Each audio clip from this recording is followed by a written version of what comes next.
Hi. അപ്പം ഞാനിന്ന് പറിച്ചുകൊണ്ട് വന്ന് കമ്പിളി നാരങ്ങ എങ്ങനെയുണ്ടെന്ന് നമുക്കൊന്ന് മുറിച്ച് നോക്കിയാലോ. എന്താ ഒരു വലിപ്പമുണ്ട്, പക്ഷെ ഇതിൻ്റെ ഉള്ളെങ്ങനെയാണെന്ന് ടേസ്റ്റ് എന്താണെന്നുള്ളത് എനിക്ക് അറിയത്തില്ല കേട്ടോ. നമുക്കൊന്ന് മുറിച്ച് നോക്കാം എന്തായാലും. ഞാൻ വലിയൊരു കത്തിയൊക്കെ എടുത്തിട്ടുണ്ട്. അപ്പം പണ്ട് പറയാറുള്ള എന്താണെന്ന് വെച്ച് കഴിഞ്ഞാൽ, ഈ ഞാൻ പറഞ്ഞ് കേട്ടിട്ടുള്ളത് ഇതിൻ്റെ ഉള്ളിൽ കത്തി ടച്ച് ആവാൻ പാടില്ലെന്നാണ് പറയുന്നത്. കത്തി ടച്ച് ആയി കഴിഞ്ഞാൽ കഴിക്കും എന്നൊക്കെ പണ്ട് പറയുന്നത് കേട്ടിട്ടുണ്ട്. സത്യമാണോ ഇല്ലയോ എന്ന് എനിക്കറിയത്തില്ല. ഇതിപ്പം ഇതിന്റെ വലിപ്പത്തിനനുസരിച്ച് ഞാൻ വിചാരിച്ച അകത്ത് ഫുള്ള് നാരങ്ങ ഇടുന്നതായിരിക്കുന്നു, പക്ഷെ എങ്കിലല്ല, ഇതിന്റെ തോടാണ്. തോടിന്റെ വലിപ്പം കണ്ടോ. കത്തി മുട്ടരുതെന്ന് പറഞ്ഞു, പക്ഷെങ്കിൽ കത്തി മുട്ടി. പക്ഷെങ്കിൽ ഇതിന് എത്ര ഇതില് ഡീപ്പായിട്ടുണ്ടെന്ന് നമുക്ക് അറിയാൻ പറ്റത്തില്ലല്ലോ, അതുകൊണ്ടാണ്.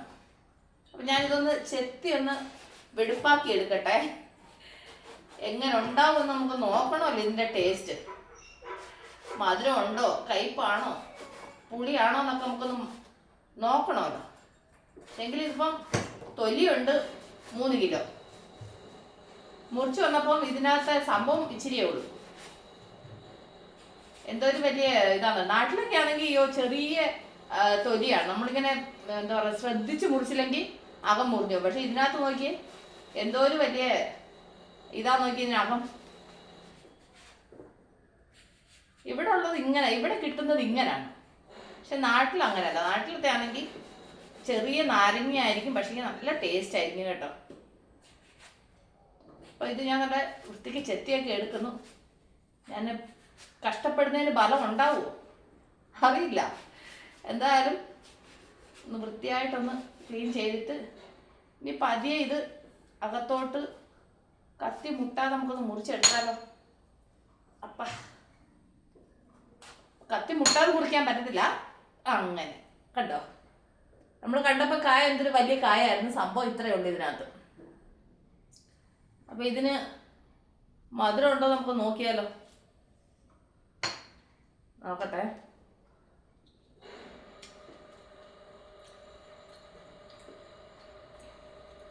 നന്നായിട്ടുണ്ട്.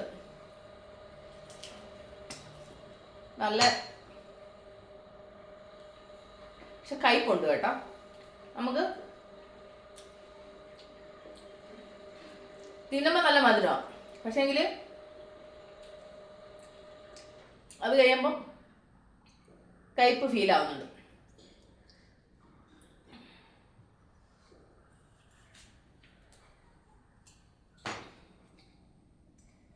പക്ഷെ നാട്ടിലങ്ങനല്ല. നാട്ടിലത്തൊക്കെ ആണെങ്കിൽ നമ്മൾ മുറിച്ച് കഴിക്കുമ്പം നല്ല മധുരമാണ്, മധുരവും പുളിയാണ്. ഈ ഒരു കയർപ്പ് ഫീൽ ആവാറില്ല. പക്ഷെ ഇവിടുത്തെ ചെറിയൊരു കയ്പ് ഫീൽ ആവുന്നുണ്ട്. പക്ഷെ ഇങ്ങനെ നാരങ്ങയല്ലേ.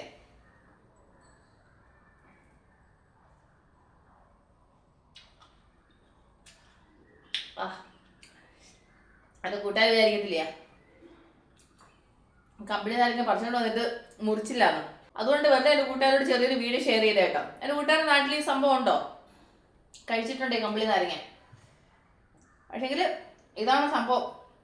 പുളിയും മധുരം ഉണ്ട്, പക്ഷെങ്കിൽ ലാസ്റ്റ് ചെറിയൊരു കയർപ്പുണ്ട്. പക്ഷെ നമുക്ക് നാട്ടിൽ കിട്ടുന്നത് നല്ല സ്വീറ്റ് അല്ലേ, അങ്ങനെ കുഴപ്പമുള്ളൂ. പിന്നെ കണ്ടപ്പം ഭയങ്കര വലിപ്പം തോന്നി, പക്ഷെങ്കിൽ പൊളിച്ചെടുത്തപ്പോഴത്തേന് ഇത്രയേ ഉള്ളൂ. അപ്പം എൻ്റെ കൂട്ടുകാരുടെ നാട്ടിൽ ഈ സാധനത്തിന് കമ്പിളി നാരങ്ങ എന്നാണോ പറയുന്നത്? നമ്മുടെ നാട്ടിൽ കമ്പിളി നാരങ്ങ എന്നാണ് പറയുന്നത് കേട്ടോ. പല സ്ഥലങ്ങളിൽ പല പേരല്ലേ പറയുന്നത്. ചുമ്മാ വെറുതെ എൻ്റെ കൂട്ടുകാരോട് ഈ കാര്യം ഒന്ന് ഷെയർ ചെയ്തേ ഉള്ളൂ. അപ്പം ഞാൻ ഈ വീഡിയോയുടെ അതിൻ്റെ പേര് നമ്മളോട് അടുത്ത വീഡിയോ വീണ്ടും കാണുന്നത്. Take care, by.